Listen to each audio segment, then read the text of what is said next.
Hello guys, नमस्कार। अब आज हम पढ़ने वाले हैं तना और जड़ के बाद आज मैं आपको पढ़ाने वाली हूँ लीफ यानी पत्ती। जो पौधे का हरा भाग हमें दिखाई देता है वो लीफ होता है, जिसमें कि भोजन का निर्माण होता है। और इसकी विशेषताएं हैं कि हरा होता है, चपटा होता है और पार्श्वी अंग है। जो भी पौधा है उसकी जो शाखाएं हैं उस पे ये साइड में से निकलता है, ठीक है। और तने की गांठ से इसका उद्भव होता है। जो नोड होती है, जैसे कि हमें पता है किसी भी तने में नोड और इंटरनोड, पर्व और पर्व संधियां पाए जाते हैं, तो नोड से इसका उद्भव होता है।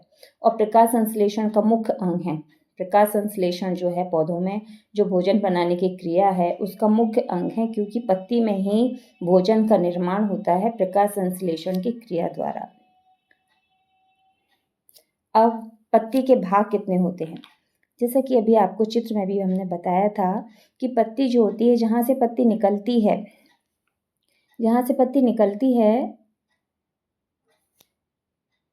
देखिए, जैसे कि मान लीजिए कि एक ही तना है और इसमें से इसकी शाखा है और यहाँ से फिर ये जो पत्ती का निर्माण हो रहा है, तो ये वाला जो भाग है इसका, ये वाला भाग, ये कहलाता है पर्णाधार या लीफ बेस। और पिट्यूल, ये वाला भाग होता है पिट्यूल ग्रंथ। और पर्णफलक जो है, ये जो पत्ती है इसका ये जो चौड़ा भाग है, ये क्या कहलाता है?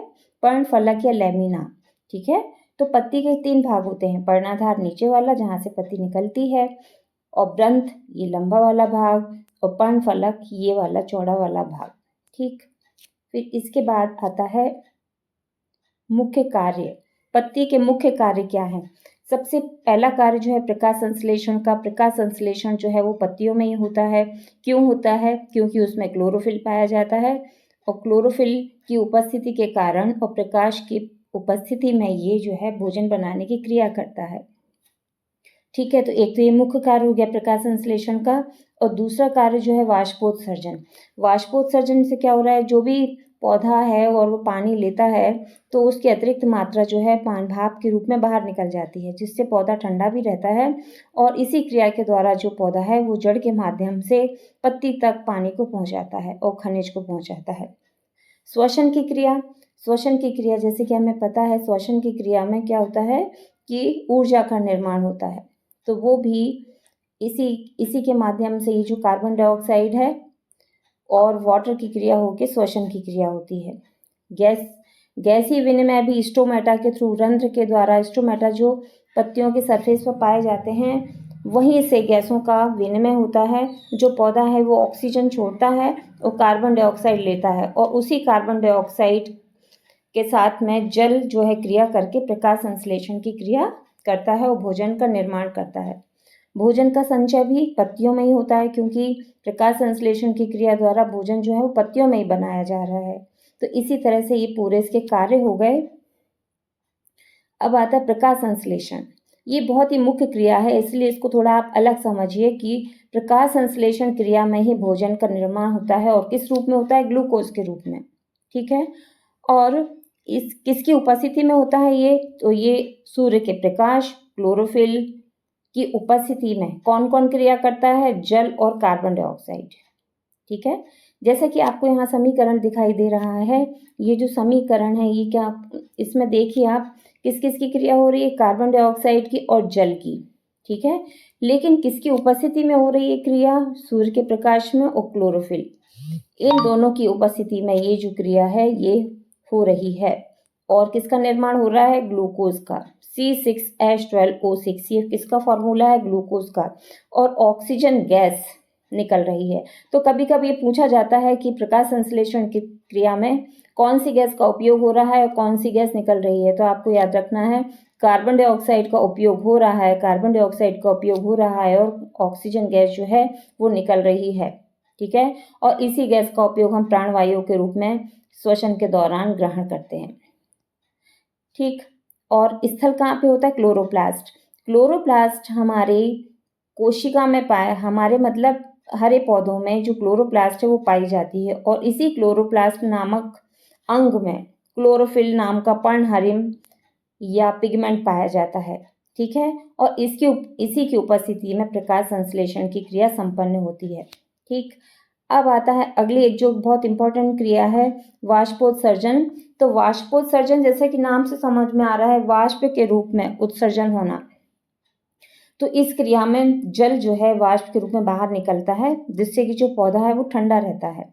और इसी के माध्यम से जो पानी हम जड़ में डालते हैं वो जड़ से होता हुआ पत्तियों तक पहुंचता है, और वहां जाने के बाद में कार्बन डाइऑक्साइड के साथ में मिलकर ये प्रकाश संश्लेषण की क्रिया करता है। अब स्टोमेटा क्या है? स्टोमेटा जैसे कि आपको हमने बताया कि स्टोमेटा या रंध्र ये पत्तियों में पाई जाने वाली बहुत ही महत्वपूर्ण रचनाएं हैं, जो कि दोनों सतह पर, पत्ती के ऊपरी और निचले सतह दोनों पर पाई जाती हैं, लेकिन निचले सतह पर ये अधिक रूप में पाई जाती हैं।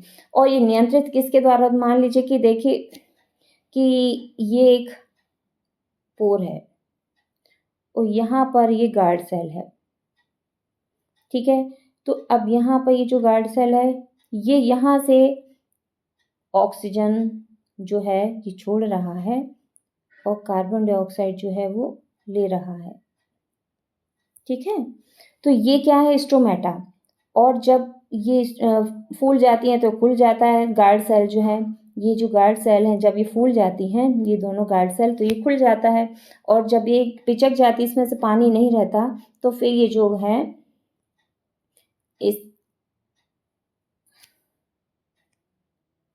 इस तरह से ये जो है ये बंद हो जाती है, ठीक है। ये ब्लैक आपको दिख रहा है, ये बंद हो जाती है। तो इस तरह से नियंत्रित करती है। तो ये गैस विनिमय का स्थल है, यहाँ से ऑक्सीजन जो है वो बाहर निकलती है और कार्बन डाइऑक्साइड जो है वो है इसके एंटर होती है। फिर शिरा विन्यास, जो कि पत्ती का हमें पता है, पत्ती के ऊपर हमें कुछ ऐसी रचनाएं दिखती हैं, जाल जैसा है या और दूसरी तरह की, तो इसका शिरा विन्यास। शिरा विन्यास कैसा? कि जो पत्ती रहती है, कोई भी पत्ती हो, मान लीजिए कि एक ये पत्ती है, ठीक है, तो ये इसकी मध्य शिरा होती है। तो इसमें ये जो है रचना पतली पतली, ये और ज़्यादा शिराएं, तो इसमें ये जो संरचना है किस प्रकार की है? जालिकावत, जैसे पीपल के पेड़ की पत्तियों में होती हैं बहुत सारा, उसका हमने कभी कभी उसको सुखा के रख लो तो एक जाल जैसा बन जाता है, तो जालिकावत होता है वो। और ये जो संरचना इस तरह की पाई जाती है पत्तियों के शिरा विन्यास की, वो द्विबीजपत्री पौधों में होती है। और समानांतर कैसा? जैसा कि इस चित्र में दिखाया गया है, समानांतर शिरा विन्यास, और ये एक बीजपत्री पौधों में होती है। उसके बाद आती है पत्ती के रूपांतरण, मॉडिफिकेशन ऑफ लीफ। तो कांटे के रूप में होती है, कभी कभी पत्ती इस तरह से रूपांतरित हो जाती है कि वो कांटे की तरह, और वो उसको सुरक्षा प्रदान करती है। प्रतान यानी क्लाइंबर के रूप में उसका प्रतान पतली सी बेल जैसी हो जाती है, जिससे कि वो सहारा या चढ़ने के लिए काम में आती है। और मांसल पत्तियां भोजन का संचय करती हैं, ठीक है। तो इस तरह से पत्ती के रूपांतरण इसमें हो जाते हैं। अब इसमें कभी भी आता है तो आपको याद रखना है कि भोजन की निर्माणशाला है, यहाँ पर भोजन का निर्माण होता है, ग्लूकोज के रूप में होता है, पत्तियों में होता है, ठीक है। तो जिसको कि हम प्रकाश संश्लेषण की क्रिया बोलते हैं, उस दौरान भोजन का निर्माण होता है। किसकी उपस्थिति में होता है? ये क्लोरोफिल, हरा वर्णक है जो पौधों में पाया जाता है, ठीक है। और ऑक्सीजन गैस मुक्त होती है इस क्रिया में। तो इस तरह से ये जो आपका है ये लीफ वाला भाग खत्म हो जाता है, ठीक है। Okay guys, hello guys, leaf समझ लिया है। अब इसका हम ओवरव्यू करते हैं। तो इसको थोड़ा सा मैं डायग्राम के माध्यम से आपको बताना चाहूँगी कि देखिए यहाँ पर ये आपको दिखाई दे रहा है, पत्ती के 3 भाग होते हैं। पहला लीफ बेस, पर्णाधार, जहाँ से पत्ती जुड़ती है, फिर ये ब्रंथ पिट्योल, ठीक है, और फिर ये जो चौड़ा वाला भाग आपको दिखाई दे रहा है ये है लैमिना, ठीक है। ये वाला भाग इसका लैमिना है या ब्लेड है या पत्र फलक है, ठीक है। फिर इसके बाद आते हैं कि किस तरह से इसके अरेंजमेंट रहता है पौधों में। कहीं ऑल्टरनेट रहता है, एक पत्ती यहाँ फिर एक पत्ती यहाँ एक इधर, ऑल्टरनेट कहते हैं इसको, एकांतर क्रम। और यहाँ पर देखिए आप दोनों, ये जो है दोनों को आमने सामने है तो ऑपोजिट कहलाता है। ये वर्ल्ड में ये 2 नीचे तो एक ऊपर। फिर इसके बाद ये किस तरह से इसके मॉडिफिकेशन या फिर हम ये कहें कि रूपांतरण पाए जाते हैं, तो कांटे के रूप में पाए जाते हैं। किस किस रूप में पाए जाते हैं? कांटे के रूप में भी पाए जाते हैं, ये प्रतान के रूप में पाए जाते हैं टैंडल चढ़ने के लिए, ये सुरक्षा देने के लिए, या फिर उसको संचय करने के लिए, भोज्य पदार्थ को संचय करने के लिए ये पाए जाते हैं।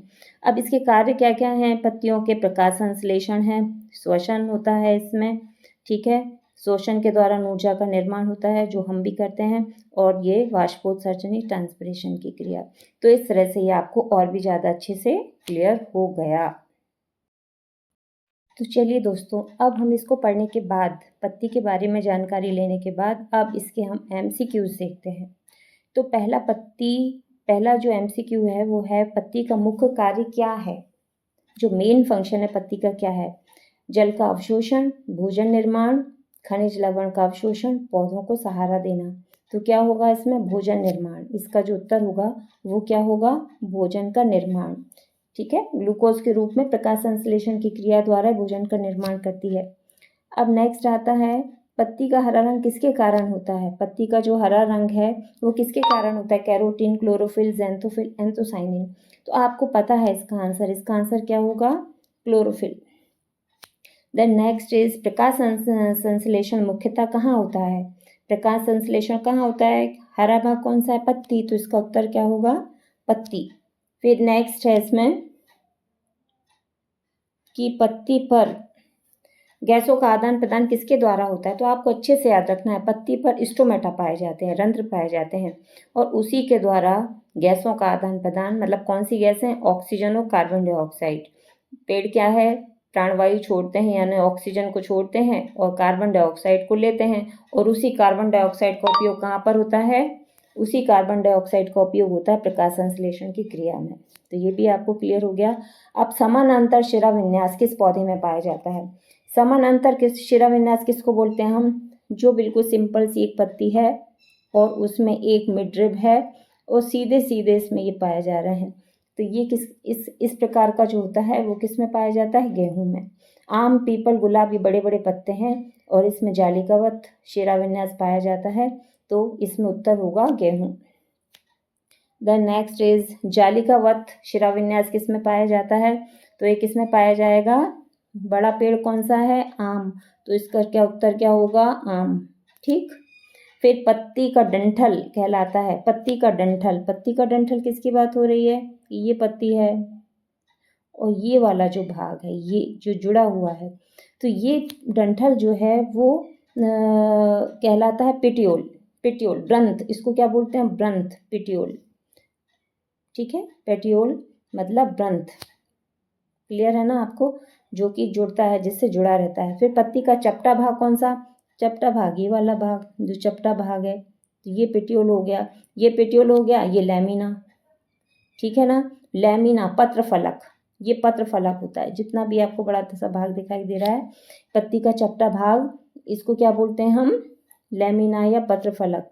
देन नेक्स्ट इज साधारण पत्ती की पहचान क्या है?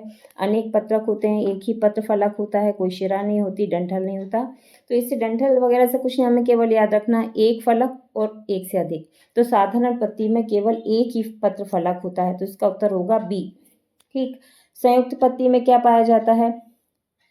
अनेक पत्रक पाए जाते हैं। जैसे कि आपने देखा साधारण पत्ती में एक पाया जाता है और संयुक्त पत्ती में अनेक पत्रक पाए जाते हैं। फिर वाष्पोत्सर्जन की जो क्रिया है, जैसे कि आपको बताया था, वाष्प बनकर पानी जोड़ता है पौधों से, किसके द्वारा होगा? ये भी रंध्र के द्वारा। आपको रंध्र अच्छे से याद रखना है। रंध्र जो है वो पत्तियों में पाए जाने वाली ओपनिंग है, ठीक है, जहाँ से कि प्रकाश संश्लेषण की क्रिया के लिए कार्बन डाइऑक्साइड आती है और उसमें बनने वाली ऑक्सीजन निकलती है, और इसी तरह से वाष्प के रूप में जल भी बाहर निकलता है। तो ये रंध्र ही आएगा इसमें, दोनों में, प्रकाश संश्लेषण से संबंधित और वाष्पोत्सर्जन से संबंधित। फिर पत्ती का कौन सा भाग जल एवं भोजन का परिवहन करता है? जैसे कि आपको पता है ना, शिराएं करेंगी। शिराएं कैसे करेंगी? कि अब शिराएं कैसे करेंगी, अब आप इसको देखिए कि एक पत्ती है, ठीक। आपको पता है जल कहाँ से आ रहा है? जड़ के द्वारा आ रहा है, होते होते ऊपर से खींचते खींचते पत्ती तक पहुँचेगा और पत्ती से यहाँ पर आएगा, फिर पिट्यूल में जाएगा, फिर ये इसके द्वारा, शिराओं के द्वारा। तो इसका उत्तर होगा शिराओं, ठीक है। जल एवं भोजन का परिवहन करता, होते होते पूरे भाग में जो भोजन है वो फैल जाता है। तो यहाँ पे क्या होगा, उत्तर शिराएं। ठीक है। फिर पत्ती किसका रूपांतरण है, पत्ती जो है वो किसका रूपांतरण है, प्ररोह का पार्श्वी उपांग। ठीक है ना, ये जो प्ररोह है उसी का तो उपांग है, वहीं से तो पत्ती ऊपर निकल रही है। फिर निम्न में से कौन पत्ती का रूपांतरण है, तो इसमें होगा मटर का प्रतान। जो मटर ऊपर चढ़ जाती है, ऊपर उसमें से बेल जैसी निकलती है, उसको हम टेंड्रिल बोलते हैं, प्रतान बोलते हैं। तो इसका उत्तर होगा ए, मटर का प्रतान। देन 15th क्वेश्चन इज, प्रकाश संश्लेषण के लिए आवश्यक गैस कौन सी है, तो कौन सी गैस का उपयोग करते हैं, कार्बन डाइऑक्साइड का। ठीक है, तो इसमें उत्तर होगा सी, कार्बन डाइऑक्साइड। तो इस तरह से आपके हो गए। अब इसमें एक नज़र आप डाल लीजिए कि इसमें हमने जो पढ़ा उसका सार क्या है। तो पत्ती भोजन निर्माण का मुख्य अंग है, भोजनशाला है, यहीं पर भोजन का निर्माण होता है, ग्लूकोज के रूप में होता है। ठीक है। फिर क्लोरोफिल हरे रंग का वर्णक है, रंध्र गैसों का आदान प्रदान एवं वाष्पोत्सर्जन में भाग लेते हैं। समानांतर शिराविन्यास एक बीजपत्री पौधों में पाया जाता है, गेहूं धान मक्का। जालिका व शिराविन्यास द्विबीजपत्री में, जैसे आम पीपल गुलाब। और साधारण पत्ती में एक ही पत्र फलक और संयुक्त पत्ती में अनेक पत्रक पाए जाते हैं। तो इस तरह से गाइस ये आपका चैप्टर पूरा हो गया पत्ती का। और प्लीज़ लाइक कीजिए, सब्सक्राइब कीजिए, कमेंट कीजिए। आपको जो कोई भी ऐसा टॉपिक लग रहा है कि आपको और चाहिए तो प्लीज़ बताइए। और इसको सब्सक्राइब भी कीजिए और इसको प्लीज़ शेयर भी कीजिए। धन्यवाद।